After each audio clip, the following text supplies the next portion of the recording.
네, 제가 오늘 발표를 하게 된 주제는 컨테투엘레 리컨스트럭치온에 관한 거고, 이제 그래서 번역하자면 개념적 복원에 관한 거고요. 거기에 더불어서 이제 이론적 예시로는 Die Verortung der Kultur라는 문화의 위치라고 번역할 수 있는 호미 바바의 책을 설명하게 되었습니다. 일단 호미 바바가 누군지를 살펴보면요. 인도 출신의 탈식민주, 탈식민지주의의 중요한 혹은 문화학자라고 볼 수 있고요. 인문학 교수로서 하버드 대학 총장 및 총재의 인문학 선임 고문 활동을 하고 있고, 봄베이 유니버시티와 크리스티안 처치 컬리지 옥스퍼드에서 공부했다고 합니다. 제가 지금 이렇게 좀 더 세세한 부분까지 말씀드리는 이유는 이런 전체적인 맥락이 이 호미 바바가 이론가로서 그 하나의 이론적 배경을 형성하는데 상당히 중요한 역할을 했기 때문에 그가 인도 출신이라는 것도 중요하고 그가 현재 이제 서양식 교육을 받았다는 것도 아주 중요한 배경이 되겠습니다. 그리고 이제 중요하게 생각하는 테마로는 이제 망명 혹은 이주, 다문화주의 그리고 그런 것에 대한 이제 문화 관행들을 꼭 이제 유럽 중심 혹은 서구 중심의 그런 문화 관행에 대한 비판적 관점으로 유명하고 또 주요하게 다루는 개념으로는 혼성, 양가성, 세계 시민주의 등이 있는데요. 혼성은 생각보다 이해하기 쉬우실 것 같아요. 예, 요즘 하이브리드 자동차 같은 게 워낙 많이 나와서 혼성은 말 그대로 혼합된 혼합에 관한 개념이고 간단하게 설명하자면 양가성은 이제 암비밸런스라고 해서 보통은 이중적인 그 상태를 이야기하는데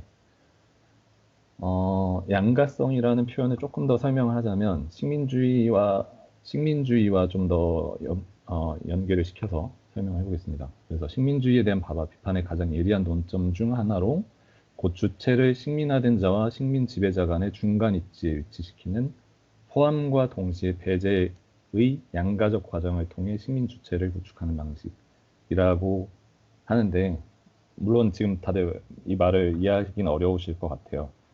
그러니까 식민 식민 지배자와 그 피지배자 간 그 중간 입지에 놓인 사람이 갖는 그런 특징을 얘기하는데요.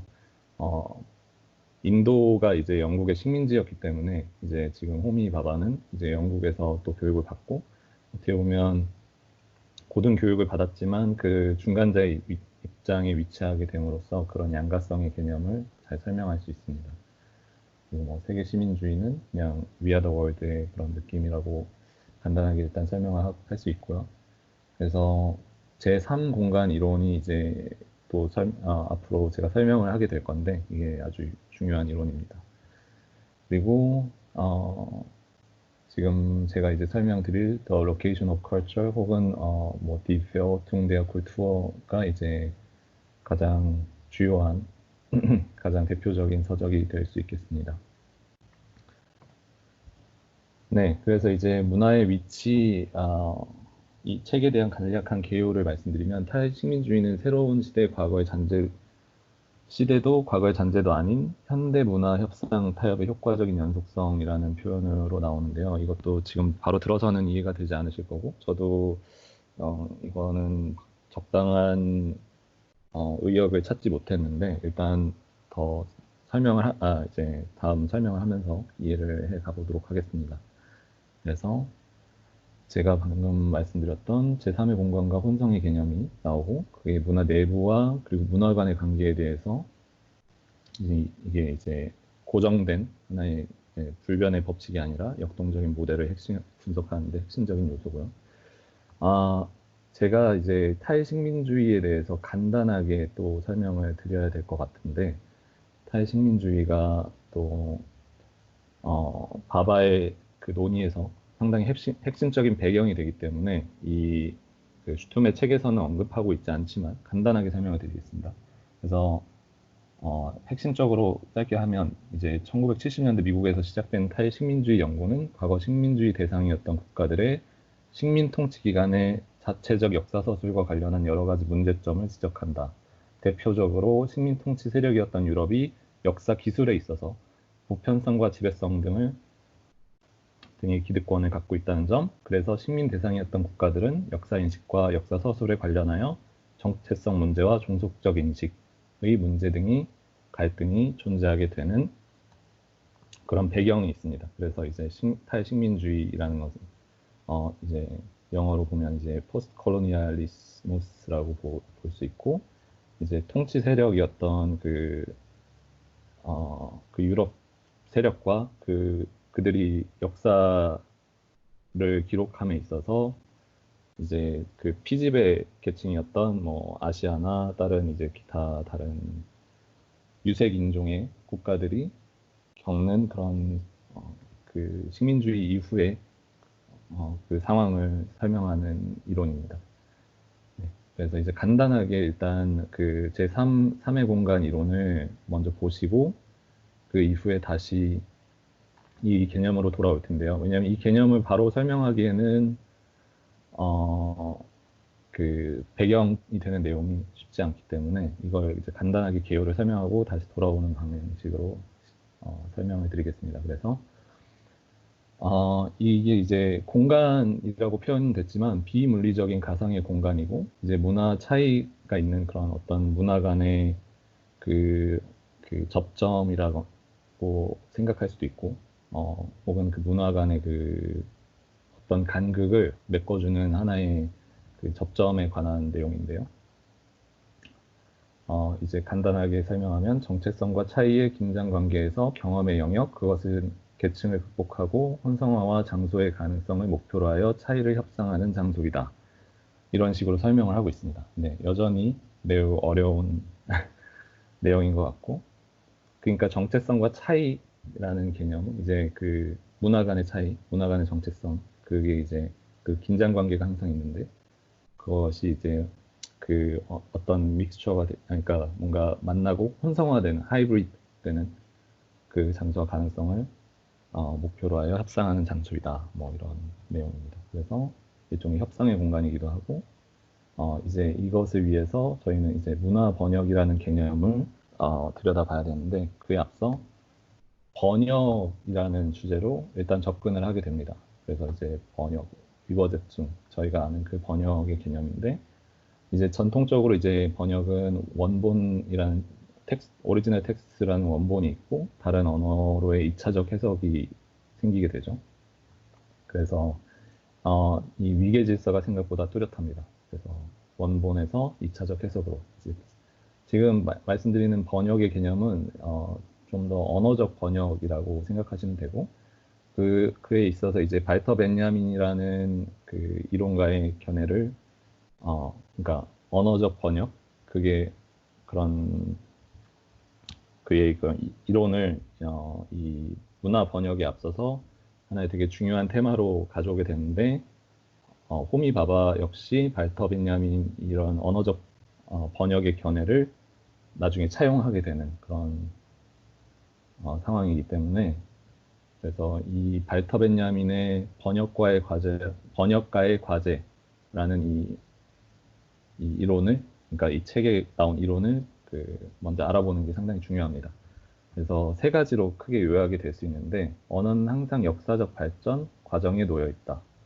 그래서 이제 네, 언어는 항상 변화한다는 이제 어떻게 보면 상당히 이해하기 쉬운 내용이고요. 네, 단순한 정보의 그런 정보의 변환 현상이 아니라 계속 변화하는 두 주체가, 그러니까 번역본과 원본이 계속 두 주체가 어떻게 보면 독립적으로서 계속 변화하는 입장에 있다라는 거고요.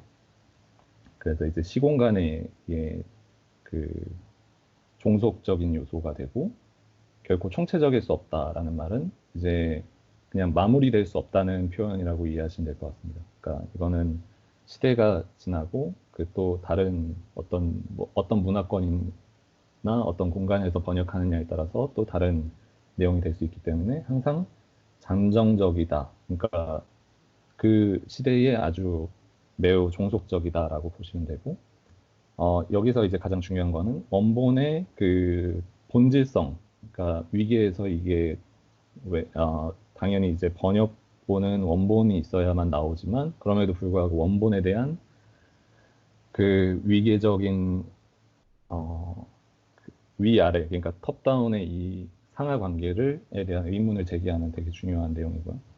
그리고 이제 두 번째는 좀 더 덜 중요하다고 하지만 생각하지만 그럼에도 불구하고 짧게 언어들은 피차 연결돼 있고 일종의 혈족 관계이다. 네, 이거는 언어들이 연결은 그러니까 일종의 언어라는 개념 자체는 어느 정도 다 비슷한 방식으로 사용이 되고 있기 때문에 혈족 관계라고 볼 수 있지만 여기서 이제 어, 이거 읽어드리면 동일한 대상을 다른 언어로 나타내기 위해 사용되는 낱말은 역사를 통해 대안적인 사회 문화적 의미를 획득했을 수 있고 그것이 문학이나 발화에 사용될 때 하나를 뜻하려고 의도했겠지만 의향의 방식으로 인해 의도된 의미와 청자가 받아들이는 것 사이에 틈이 발생할 수 있다.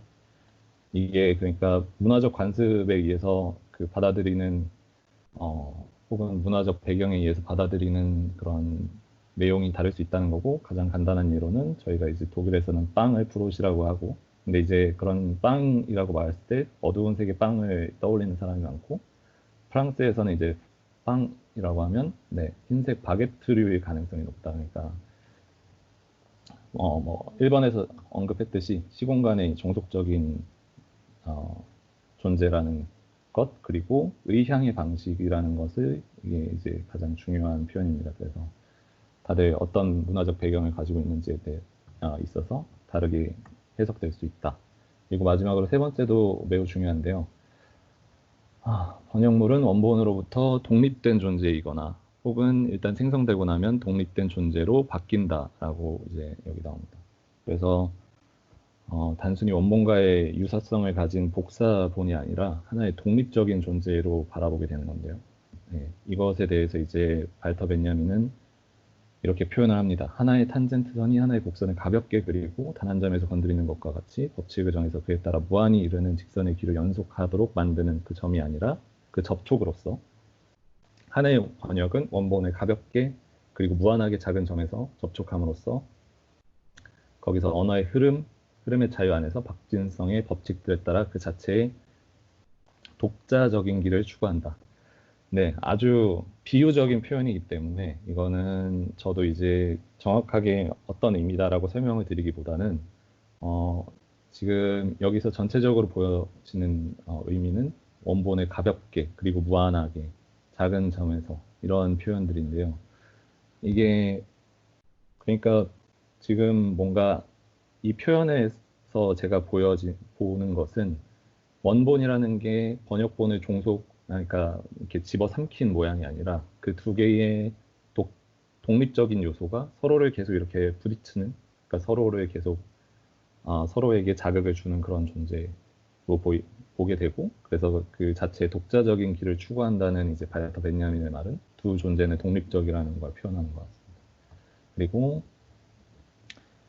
그 번역이라는 게 오히려 원본에 계속 생명을 유지하고 역사적으로 변형할 수 있게 해주는 방편으로서 존재한다. 그러니까 서로 이제 자극을 주는 존재가 되고 원본의 생기, 여기서 이제 원본은 번역물 속에서 심지어 살아간다라고 표현을 하는데 이제 단순히 이제 뭐 다이어그램의 그런 그 먹고 먹히는 관계라기보다는 서로 이제 영향을 주는 관계다라고 생각하시면 될 것 같고 필요한 부분이자 성분이다. 그러니까 서로 이제 네, 그 번역본이라는 게 생기면 그것이 이제 서로를 위해 존재하는 그런 독립적인 존재다. 그래서 이제 재창조라는 표현을 쓰게 됩니다. 네, 그걸 이제 저희는 문화적 번역이라는 이제 호미 바바가 사용한 표현으로 확장을 시키게 되는데요. 그래서 여기서 이제 언어적 번역의 개념이 문화적 소통의 개념으로 확장이 되는 것인데 간단하게 제가 이해한 바로는 이 원본이라는 거는 주로 이제 유럽의 서구 문화, 그러니까 근현대에서 이제 유럽이 선도적으로 가져간 그런 선진화된 문화가 식민주의로 인해서 이제 타 지역의 다른 언어와 문화에 그렇게 전달되는 과정, 그것이 일종의 언어적인 번역도 당연히 거기에 포함이 되지만 이제 그게 이제 좀 더 문화적인 전체 총체적인 관점에서 보면 문화 간의 번역이라는 개념으로 볼 수 있고, 그래서 이제 그것이 이제 어느 정도는 식민주의 관점에서 특히 이게 종속적인 그리고 위계가 뚜렷한 개념으로서 생각이 됐었는데, 이제 그것에 대해서 그 베냐민의 언어적인 번역에 대한 그 두 개의 원본과 번역본의 그런 독립성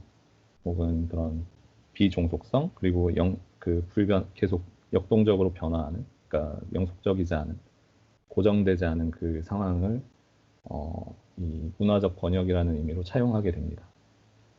그래서 문화적 정체성은 차이로 인해 발생한다. 이 개념도 뭐 아주 단순한 개념, 그러니까 아주 명확한 개념이지만 이 차이라는 개념이 결국에는 뭔가 우월성의 개념이 아닌 그냥 다름이라고 받아들이면 될 것 같고요. 그리고 타자와의 거리두기를 통해 문화가 객관화된다. 이제 서로의 문화를 이렇게 제 3자의 입장에서 바라봄으로써 서로의 그 문화에 대한 객관성이 생긴다. 뭐 약간 이런 개념인 것 같습니다. 그래서 이 번역 이론, 이 베냐민 번역 이론의 정치적 의미가 뭔지 생각을 해보면요.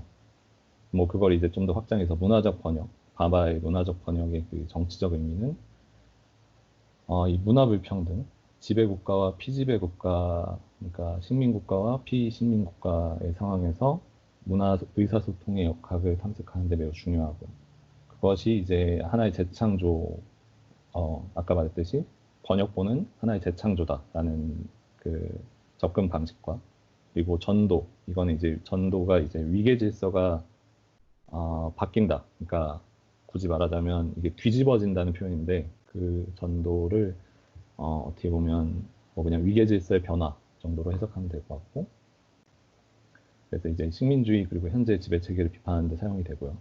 그래서 이제 여기 다시 보시듯이 위계를 해체한다. 그래서 이제 해체주의라는 개념에 또 이게 맥이 닿습니다. 그래서 deconstruction 테오리와 나중에 맥을 같이 하게 되고, 아까 말했듯이 타입 식민주의를 위한 비판의 도구로 사용이 됩니다.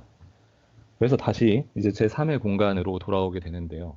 네, 여전히 어려우시겠지만 제가 여전히 어렵습니다. 그래서 제 3의 공간은 이제 그 문화들이 만나서 혼성이 이루어지는 공간입니다. 이 혼성은 아까 말씀드렸듯이 아, 히브리디지어공이고 하이브리드가 네, 여기 있네요. 네. 이 무언가가 섞이는 과정인데, 여기서 이제 단순 혼합과의 그 비교가 아주 중요합니다. 그냥 섞여서 없어져 버리는, 그러니까 예를 들어 약간 파란색과 빨간색을 섞어서 하나의 색이 되어 버리는 게 아니라, 이게 뭔가 계속 서로가 그 문화가 서로 이게 계속 이렇게 만나서, 아까 그 벤야민의 그 표현 같이 약간 그 탄젠트 곡선 같이 이렇게 뭔가 두 접점이 계속 생기고, 뭔가 그런 이제 네, 서로 계속 이 두 개의 문화가 만나는 그 중간에 뭔가 어떤 무형의 어떤 어렴풋한 그 모호한 그 공간이 아마 제3의 공간이 아닐까. 그래서 이제 그런 그 두 문화가 만나면서 발생하는 그런 여러 가지 역학적인 것들이 발생하는 중간에 그런 공간, 그것이 일단 혼성화라는 개념으로 저는 이해를 했고, 제3의 공간이라는 이 공간이라고 이해를 했고, 그 혼성이 이루어지는 공간이 되겠습니다.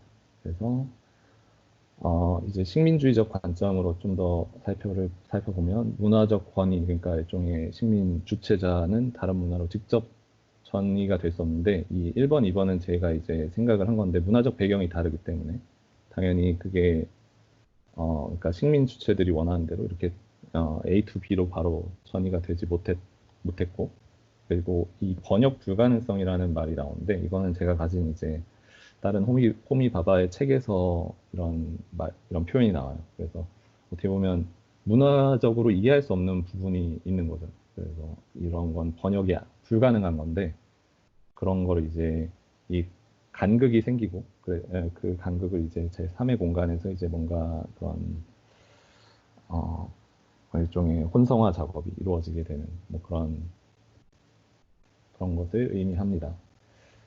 그래서 이제 이 제3의 공간은 항상 일종의 논증적인 공간이고, 그러니까 아까 번역의 개념으로 따지자면 계속 번역이 뭔가 이루어지는 공간이고, 그래서 항상 시공간에 의해서 종속적인 요소이고, 그게 뭔가 초월적이거나 영속적인 그런 개념을 가질 수는 없습니다. 네. 그래서 이 번역의 개념이 여기에 이제 그 혼성의 개념과 어떻게 이제 지금 접점이 맞는지를 방금 간단하게 설명을 드린 거고, 그런 혼성이 일어나는 그런 비물리적인 일종의 가상의 공간이 제3의 공간이라고 생각하시면 될 것 같습니다. 네, 이거는 어디까지나 저의 생각을 이제 다이어그램으로 표현해 본 것인데, 제가 이걸 너무 글로만 표현을 하자고 생각을 하니 너무 이해하시기 어려울 것 같아서 정말 아주 제가 느끼기에 이 정도 느낌이다라고 하는 걸 간단하게 보여드리면, 기존에는 이제 원본, 번역본, 그리고 예를 들어 지배 문화와 피지배 문화의 관계가 매우 이 종속적인 관계이고 위계가 아주 뚜렷한, 그러니까 어떻게 보면 우월한 문화와 그렇지 않은, 그러니까 그러니까 좀 뭐라고 하면 후진적인 문화, 이 두 가지가 존재한다는 개념이었다면, 그걸 이제 벤jamin과 바마의 입장에서 보면 두 문화는 종속 위계 관계가 있을 수 없고 독립적이고 대등한 관계에 있게 되고, 이 제3의 공간은 매우 그냥 제가 어, 제 자의적인 해석이긴 하지만 지금 이렇게 이 접점 안을 제3의 공간이라고만 표현하면 그거는 매우 좁은 개념일 것 같고요. 제3의 공간이라 함은 그 뭔가 이 접점을 포함한 이 언저리에서 일어나는, 그러니까 상당히 정말 제3의 그 두 문화의 그 교차에 의해서 뭔가 그냥 단순히 녹아들어 버린 게 아닌, 뭔가 지속적으로 토론이 되고 뭔가 새로운 잠재력을 항상 가지고 있는 공간을 표현을 한 것입니다. 그래서 이제 벤자민은 번역물의 관계성 안에서 원본의 위치가 흔들린다. 이거는 이제 우월하다고 생각했던 문화가 그것은 이제 굳이 말하자면 원본이 그런 위계 질서, 그 위계적으로 상위에 있었다고 생각했던 그 개념이 더 이상 더 이상 적용되지 않는다는 것이고요. 그리고 이제 일종의 지금 바바는 이 문화적 번역은 일종의 소통이고 끊임없이 이제 협상되고 재구축된다라고 생각을 한 것입니다. 네, 지금 또 이제 간단한 개념을 하나 더 설명을 드려야 될 것 같습니다. 이제 혼성성이라는 개념을 여기 슈툼이라는 필자가 가져가는데 그 혼성성이라는 개념이 상당히 모호하게 제가 이해하기가 너무 어려워서 이거를 어떻게 설명할 수 있을까라고 생각하던 중에 또 제가 가진 책에서 약간 이걸 이해하기에 좋은 배경 지식이 무엇인지 찾아서 이제 모방이라는 개념이 나옵니다. 네, 모방이라는 개념이 나오는데 이게 이제 식민주의, 아까 제가 맨 처음에 설명을 드렸던 양가성이라는 개념과도 맥이 닿아 있습니다. 그래서 이제 식민주의에서 모방이라는 것은 개조된 거의 동일하지만 꼭 같지 않은 차이의 주체로서 인식 가능한 타자에 대한 욕망. 그러니까 지배자를 보고 뭔가 모방을 하고 싶은 건데, 그렇지만 그 지배자와 똑같이 될 수 없어요. 그러니까 예를 들어 영국의 인도를 지배할 때 인도의 그 수많은 사람들이 영어 교육을 받고 수많은 영국식 교육을 받지만 그럼에도 불구하고 인종의 차이나 문화적 차이 때문에 항상 그 중간자의 입장에서 있게 되고 그들은 이제 그 모방을 그럼에도 불구하고 계속 하게 됩니다. 그래서 이 모방이라는 개념이 이 식민주의에서 되게 중요한 개념이 될 수 있고 여기 또 보시면 식민 지배자 입장에서 피지배자의 열등한 문화에 대한 문명화 임무의 목적은 통역계층, 즉 피와 피부색은 인디언이지만 취향, 품성, 지성에서는 영국인 사람들을 형성하는 것. 그래서 거의 같지만 꼭 같지는 않은 계층의 사람들. 이게 이제 모방하는 계층을 말하죠. 그래서 이제 그들의 식민지 지배자의 권위를 지키는 하나의 개념으로서 사용된 개념입니다. 이제 이런 꼭, 거의 같지만 꼭 같지 않은 계층의 사람들을 계속 만들어내는 것. 그래서 그것이 이제 혼성성이라는 개념하고 맞닿는 이유는 그 혼성이라는 거는 계속 이 뭔가 부딪히고 섞이는 공간인데 그 안에 그것을 가장 잘 느낄 수 있는 게 이 모방의 한 계층이 아닌가라고 저는 이제 이해를 하게 됐고요.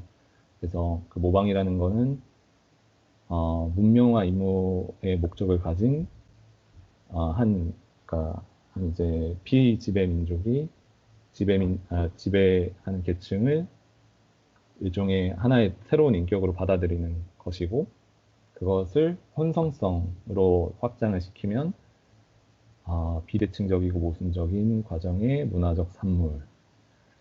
이것도 말이 어려운데, 네, 방금 말했듯이 이게 뭔가 양가적인 개념인 거죠. 그러니까 양가적이라 함은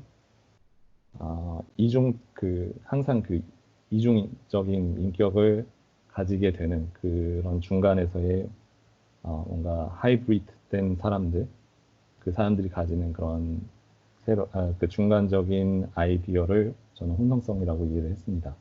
그래서 이거를 누군가가 좀 더 개념화 시켜놓은 글을 제가 짧게 읽어드리면 혼성성의 개념이란 일종의 문화적 잡종으로서 차이를 바탕으로 하나의 동일성이나 총체성으로 포섭되거나 사라져버리는 것이 아니라 서로 끊임없이 경합하고 협상하는 지속적인 과정. 그래서 이제 혼성성은 이제 이 무언가 우월한 개념이 하나의 후진적인 걸 먹어버리는 게 아니라 계속 앞에서 말했듯이 이거는 이제 계속 서로 경합하면서 뭔가 그 중간에서 새로운 그런 그 차이들이 만들어내는 새로운 이제 문화적 잡종이라는 표현이고 이거는 이제 원형과 순수성이라는 아이디어, 그러니까 지배 민족에서 사용했던 아이디어를 훼손하는 문화적 생산성의 기호라고 표현할 수 있습니다. 그러니까 위계 질서를 깨뜨리는 그런 개념이고. 네, 이제 정말 제일 어려운 부분인데, Hybridisierung des Begriffs Authentizität. 그래서 진정성의 개념의 혼성화. 이게 이제 앞의 개념들을 좀 어느 정도 이해를 한 상태면 이제 이것의 진정성의 개념까지 지금 연결을 시킨 건데 이거는 이제 이 책의 저자 저희가 읽고 있는 책의 저자가 이제 좀 더 발전시킨 개념인 것 같아요. 그래서 진정성이라는 개념을 영속적인 의미로 축소될 수 없고 문화적 협상 타협의 과정, 그러니까 방금 말한 끊임없이 발생한 혼성의 과정으로 받아들여야 된다고 생각하는 것 같습니다. 그래서 이전에 가연님이 발표했던 나부오 이토의 그런 그 예시를 상상을 하면서 이 글을 한번 읽어보면 좋을 것 같은데요. 다시 진정성이란 무엇인가? 진정성이 진품으로 정의된 경우, 그러니까 genuine으로 정의된 경우 한 목재를 교체해도 진품을 위반하게 된다. 그러나 진정성 의미에 신뢰성이 포함될 수 있다면 상황은 더욱 유연해질 것이다. 교체하기 전에 미세한 검사를 수행하면 교체 부품의 수량이 최소화되고 새로운 소재 크기, 품질 종류 등이 이전 재료와 동일하고 제작 기술이 동일하며 작업 후 보고서가 발행되면 교체품 진정성을 절대 침해하지 않을 것이다. 따라서 진정성의 정의는 엄격하지 않아야 하고 유연 변경 가능해야 한다. 이런 개념 이제 진정성이라는 개념을 저희가 이제 살펴봐야 되기 때문에 지금 이 나부 이토의 말이 상당히 이제 중요한데, 어, 저희가 이제 생각하는 진정성은 어떻게 보면 그 되게 유럽 중심의 베니스 헌장의 운영 지침 이런 그러니까 이런 것들이 아직 매우 유럽의 아이디어로 되어 있기 때문에 지금 그것에서 이제 제가 이해한 바로는 그 문화적 차이, 그 우리가 가지는 이 문화적인 배경에 바로 적용하기에는 좀 너무 엄격한 그런 상황이 될 수도 있다라고 생각을 해왔고, 그래서 비유럽적 문맥으로 번역하는 것, 즉 이제 이 베니스 헌장 같은 유럽 중심 사고에서 만들어진 것이 아닌 그 다른 쪽으로 이제 그것을 저희가 차용 혹은 번역함으로써 이게 하나의 새로운 이제 혼성화의 개념으로 이해될 수 있다고 생각합니다. 그러니까 일종의 번역이 이루어짐으로써 뭔가 그것은 완전 독립적인 새로운 의미를 갖게 되고 그것이 이제 어떻게 보면 좀 더 유연한 그 진정성의 개념을 만들어낼 수 있는 하나의 독자적인 이 문화권마다의 그런 독자적인 진정성의 개념으로 연결이 될 수 있다라고 저는 이해를 하는데 이거는 좀 더 이따 같이 얘기를 해보면 좋을 것 같습니다. 그래서 말씀드렸듯이 일종의 이게 번역이 되는 거죠. 그런 그 유럽에서 만든 그 틀을 일종의 이런 다른 언어권으로 번역될 때 그 새로운 개념과 의미를 갖게 되는 거고, 네. 나머지는 어느 정도 비슷한 내용입니다. 그래서 넘어가도록 하겠습니다. 그래서 이거 개념적 복원이라는 이제 좀 큰 주제에 대한 개략적인 개요 그 정리를 하면서 마치게 되는데, 이 문화적 번역이라는 개념은 진정성의 개념의 확장과 개념적 보완의 이론적 기초가 된다. 그러니까 저희가 방금 본 진정성의 개념과 그 바바의 문화적 번역이라는 개념, 그 두 가지가 이제 이 개념적 복원의 이론적 배경이고, 복원은 건축 형식의 언어를 번역한다는 점에서 개념적이다. 그러니까 네, 이거는 충분히 이해하실 수 있을 내용이고, 건축 번역이라는 것은 만약에 이렇게 번역이라고 생각한다면 건축 번역이라는 것은 기존의 건물을 선택적으로 획득 혹은 아나이그문이라고 하는데 이제 획득해서 그것을 일종의 하나의 원본으로서 이제 남겨놓고 그 이후에 이제 그 새로운 번역본이 이제 하나의 독립적인 재창조의 과정을 가지게 되는 거고, 제가 지금 거의 마무리 단계인데 좀 더 집중력. 네. 그래서 이제 일종의 그 재창조, 재배치의 과정이고 그것이 이제 연속적으로 계속 그 번역이라는 과정, 그 안에서 이제 혼성성이라는 개념이 항상 들어있는, 그러니까 그 복원이라는 것은 건축적 개념적 복원, 그러니까 이 복원에서 이 만약에 번역의 의미를 적용을 하면 그것이 일종의 계속 그런 뭔가 문화적인 혹은 시공간적인 것에 종속된 어떤 새로운 작업이 계속적으로 이루어져서 그것이 서로 영향을 미친다. 독립적인 그 두 개. 그러니까 이전에 남아있던 메슈탄 건축물과 뭔가 새로 그 위에 덧대지거나 혹은 새로 지어지는 그 두 개가 독립적으로 서로 영향을 미친다. 그 안에서 그 번역에서의, 그러니까 그 기존의 원본을 번역하는 과정에서 새로운 그 제3의 공간 같은 그런 중간적인 혼성화가 항상 이루어지는 공간이 생긴다. 뭐 이렇게 생각하시면 될 것 같습니다. 좀 말이 길어졌네요. 네, 그래서 이 이외의 내용은 네, 좀 나중에 읽어보시면 좋을 것 같은데 이게 뭔가 뭐 결론을 짓는다기보다는 지금 나머지 예시들로 넘어가는 과정을 간단하게 이제 이 작가가 설명한 내용이고요. 정말 마지막으로 제가 이제 되게 중요하게 생각하는 내용을 이 바바와 관련된 책에서 발췌를 하게 되었는데요. 그러면 건축과 식민주의 이 두 개는 어떤 관계를 가지고 있는 건가? 그래서 이제 이거를 간단하게 읽어드리고 마치도록 하겠습니다. 그래서 경제적 우월을 토대로 가난을 영속화하고 그에 따라 지구적 권위를 유지하는 것만이 바바가 언급하는 유일한 문제가 아니다. 그가 또한 관심을 갖는 것은 지배적인 쪽이 인가하지 않는 다른 문화의 실행을 묵살하는 것을 그리고 그러한 위기의 구조가 인증하는 것이다. 네, 그리고 이러한 논의들이 어떤 식으로 건축에 적실한가? 대답은 간단하면서도 아주 복잡한데 그것은 건축과 건축가들이 위에 언급한 사회문화적 헤게모니와 정치적 헤게모니 구조들과 상당한 공모관계에 있기 때문이다. 건축은 새로운 사회적 정치적 질서를 강제하기 위해 그리고 식민화된 주체들에 대한 통제를 유지하기 위해 식민지 지배자들이 사용한 주요 수단들 중 하나였다.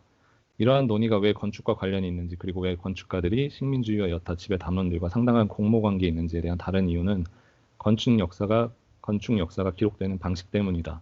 이 책 전반을 통해 다양한 지점들에서 논증하겠지만 건축 역사는 유럽 건축의 권위를 부여하는 하나의 준칙계를 토대로 삼아 구축되었고 그 결과 식민화된 주체들과 여타 소수 집단들이 생산한 건축들은 그러한 준칙계의 윤곽에 일치할 때만 기입된다.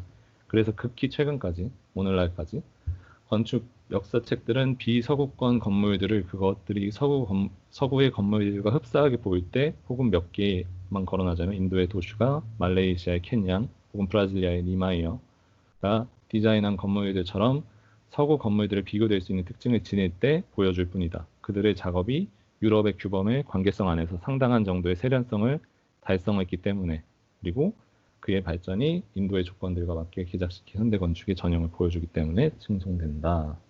이런 식으로 표현이 됩니다. 그래서 뭐 제가 생각하기엔 지금 바바가 이론적 배경으로 삼고 있는 이 탈식민지주의가 어떤 식으로 건축과 연결이 되는지 매우 집약적으로 설명을 해준 글 같아서 이렇게 마지막에 첨부를 하게 되었고, 네, 이것으로 저의 발표는 마치고 여러분과 같이 의견을 나누는 시간을 가지면 좋겠다고 생각합니다. 감사합니다. 너무 잘 들었어요. 수고하셨습니다. 여러분, 죄송합니다. 아니요, 너무 재밌었고 너무 설명을 잘해주신 것 같아요. 맞아. 저도 물론 이거 제가 그 중에서 얼마나 이해했는지 완전히 흡수했는지는 저도 잘 모르겠지만 근데 이 마지막에 이 건축과 식민주의 이것도 너무 좋았고 전 바바라는 사람 자체에 대해서 사실 오늘 처음 들었는데 네. 그러니까 우리가 동양인이니까 뭔가 이 지금 오늘날의 전반적인 세계 문화에서 그러니까 주류가 아니잖아요. 비주류의 입장으로서 좀 되게 연구해볼 만하고 좀 읽어볼 만한 사람이구나를 되게 많이 배운 것 같아요. 여러분 해주셨다니 너무 다행인데 제가 진짜 너무 횡설수설한 것 같아서. 아니요, 전혀 횡설수설하지 않았어요. 네, 좀 뒷부분 가서 집중력이 흐려졌거든요. 혼성성에서 약간 계속 머리에서 머리가 혼성되는 느낌. 근데 질문 있으시면 더 해주셔도 괜찮습니다. 제가 너무 지저분하게 표현했는데.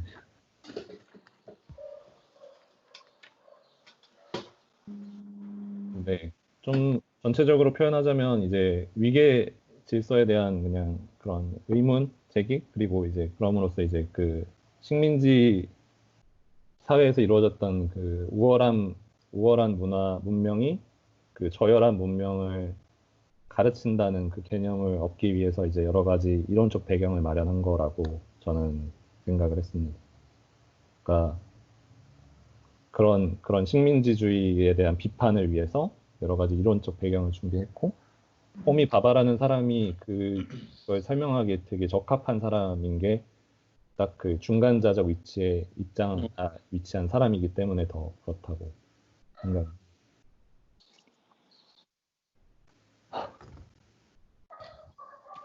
네.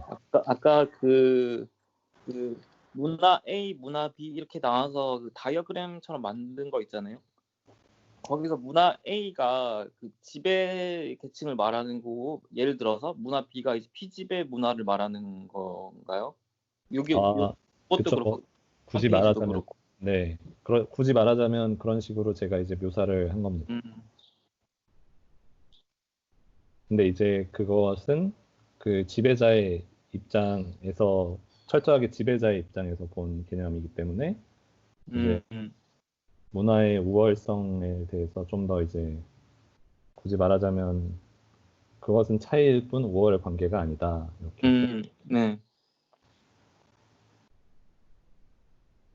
근데 막 원본이라고 생각을 하면 원본이랑 번역본이라고 되어 있잖아요. 네.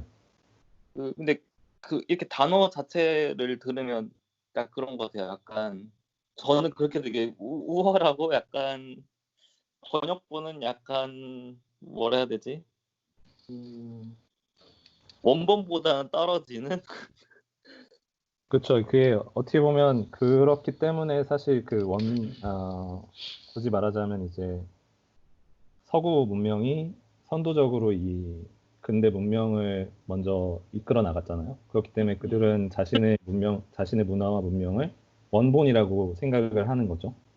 그리고 지금 현대 문화가 전체적으로 그걸 따라가는 위치에 있기 때문에 그거는 이제 번역본에 불과하다. 약간 이런 개념으로 계속 우월주의를 고착화시키는 요소로 사용을 한 거고, 그것에 대해서 이제 그렇지 않을 수 있다는 가능성을 지금 보여준 것이 이제 이런 이론인 것 같아요. 그러니까 솔직히 말하면 이제 원본이 더 중요하다고 생각할 수 있다는 그런 근거는 충분히 있는 것 같아요. 원본이 없으면 번역본이라는 게 생길 수 없으니까. 그런데 이제 그것이 그렇게 단순 우월 관계로 생각할 문제냐에 관해선 그건 이제 그냥 서로 문명 그런 뭐 따라간다고 해도 그 따라가는 문명의 기존에 있던 문명들은 남아 있잖아요. 그러니까 문화들.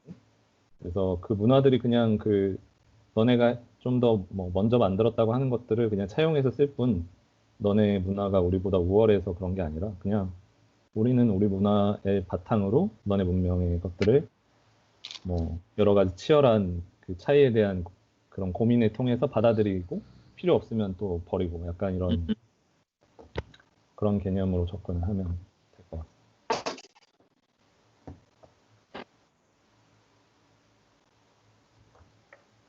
네. 최근은 아니지만 옛날에 읽은 책 중에 이거랑 비슷한 책이 거울에 비친 유럽이라는 책이 있는데, 되게 유명한 책이라 아마 보신 분 좀 있을 텐데, 그 책이 방금 찾아봤는데 페어퉁데어 쿨투어 이거보다 다음에 나온 책이더라고요. 그러니까 되게 비슷한 책인데, 여기서는 그런 문화와 그런 피지배 문화에 대한 그런 관점을 제3의 공간이나 그런 번역 이런 걸로 어떻게 말하자면 어떻게 은유를 좀 통해서 설명을 했는데, 그래서 식민 문화에 대한 그런 정당성을 그런 걸 좀 탈피하고자 하는 시도가 있었는데, 거울에 비친 유럽은 유럽인들이 자신들이 거울 만들어가지고 이제 다른 문화를 비춰보는 비판하고 있었어요. 그래서 그 책의 중심에 아까 여기도 나왔지만 그 뭐라 그러지? 특히 건축 양식 같은 경우는 유럽 건축 위주의 양식으로 이제 만들어지고 그게 건축사로서 만들어지니까 그거에 빗대서 다른 건축물을 반영하게 되니까 그거에 반영되고 그거에 맞는 건축물만, 아까 니마이어 같은 사례들만 좀 인정된다 했잖아요. 근데 그 사람이 네. 이 호미바바가 쓴 건 아니죠? 그 아까 필리페 무슨 그 사람이 쓴? 네, 맞습니다. 필리페 헤르난데즈라는 사람이 쓴 겁니다. 찾아보니까 영국 건축가라고 하네요. 그 사람도. 근데 아무튼 그래서 네. 유럽 건축의 유럽 건축 혹은 유럽 문화를 관점으로 하는 뭐 그런 거 저도 요즘에 많이 고민하는데 그래서 한국에서 이전에 사온 책이 한국 건축의 정체성? 되게 책 제목 되게 랑갈리시한데 되게 재밌어요. 천천히 읽고 있는데 그 동양과 서양의 이런 건축적인 유사성 이런 거를 분석해서 좀 옛날부터 그 건축 뭐라 그러지? 건축 민족적 건축인가? 민속 건축인가? 그런 책 아무튼 90년대 공부하셨던 그런 선배들이 많이 연구했다고 들었어요. 그 한국의 정체성이 뭘까? 한국 건축의. 근데 약간 요즘 시각에서의 새롭게 좀 뭐라 그러지? 재조명하려고 하는 한국적인 혹은 동양적인 공간 이런 것들을 책이 되게 좋은 것 같습니다. 한번 기회 제가 되시면 보세요. 네, 되게 이거를 준비하면서도 그렇고 이 책을 제가 그러니까 바바의 책 중에 이제 건축과 철학이라는 책이 있거든요. 그러니까 방금 제가 인용한 이 글 있잖아요. 지금 이 글이 나온 책인데 이걸 읽으면서 가장 크게 느꼈던 생각은 결국 평가하고 우리에게 뭔가 상을 주고 우리에게 권위를 주는 대상이 유럽에 있잖아요, 다들. 그러니까 프리츠커 프라이스나 여러 가지 뭔가 주요한 건축적 상을 주는 기관들이 결국은 헤게모니를 쥐게 되고 그 뭐 베니스 원장도 그렇고 뭔가 이렇게 자기들이 맞춰놓은 스탠다드에 그걸 스탠다드가 있기 때문에 그러니까 권위적인 그 신뢰를 가지고 있는 스탠다드를 가진 집단이 결국에는 헤게모니를 쥐게 되는 것이 아닌가라는 생각을 했습니다. 아무리 아시아에서 멋진 건축을 하고 혹은 아무리 뭔가 제3세계에서 멋진 건축을 한다 하더라도 결국은 평가를 누가 하느냐의 관점에서 보면 그것이 되게 결국에는 그 우월성을 가진 집단이라고 생각되는 그 집단에서 평가를 하게 된다. 그럼으로써 우리는 결국에는 그들을 따라가는 입장으로 남을 가능성이 높다. 뭐 이런 작년인가 그 프리츠커 받은 그 인도 건축가 그 사람도 아까 말한 것처럼 그 뭐지? 꼬르비제와 루이스 칸을 적절하게 섞어놓은 그런 스타일이잖아요. 되게 그 말씀하신 대로 그 유럽 쪽에 약간 서양 건축의 프레임 속에서 좀 했다는 느낌을 저도 굉장히 많이 받았거든요. 그러니까 우리 비슷하게 하네. 근데 넌 제3세계에서 하네. 그래서 이렇게 그러니까 좀 준다는 느낌. 그러니까 사실 그분의 건축적인 그런 완성도가 요즘에 유명한 건축가에 비해서 뭐 완성도가 높은 편은 아닌데 근데 근데 왜 그렇게 느껴진 이유가 뭐냐면은 굉장히 서양식 그러니까 유럽식이나 서양식 건축 위주로 설계를 하시는 분인데 인도 분이다 보니까 어찌됐든 서양 건축과 비교가 안 될 수가 없는 거예요. 그래서 그런 거가 있는데 이 사람 왜 받았지 했는데 뭐 정확히 그러지만 네. 근데 그 사람이 여기 나온 도시예요. 아 진짜요? 도시 이름은 기억을 못 하고 있었는데 여기 제가 도시 가라고 적혀서 다른 사람인 줄 알았어요. 도시 도시가 켄양 아, 이마이어 가. 네. 아무튼 이 책에서도 안 그래도 그런 내용이 나옵니다. 약간 르꼬르비제에게 그 사사를 받아서 뭐 그런 스타일을 이제 어떻게 보면 교육을 받게 되고 그거를 이제 잘 융화시켜서 표현해냈다 뭐 그런 개념.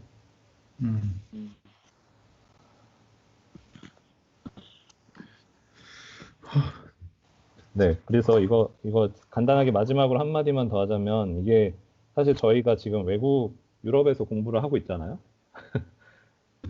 그래서 이거는 사실 저희가 되게 더 잘 느낄 수 있는 개념인 것 같습니다. 뭔가 중간자적 입장이고 우린 항상 그 번역을 해야 되는 입장이기 때문에 그러니까 이거를 문화적 배경을 가지고 내가 그냥 받아들인다기보다 한번 내 안에서 번역이 돼야 되거든요. 그러니까 언어적인 것뿐만 아니라 문화적으로. 그렇기 때문에 이게 이제 저희한테 되게 갖는 의미가 크다고 생각을 해요.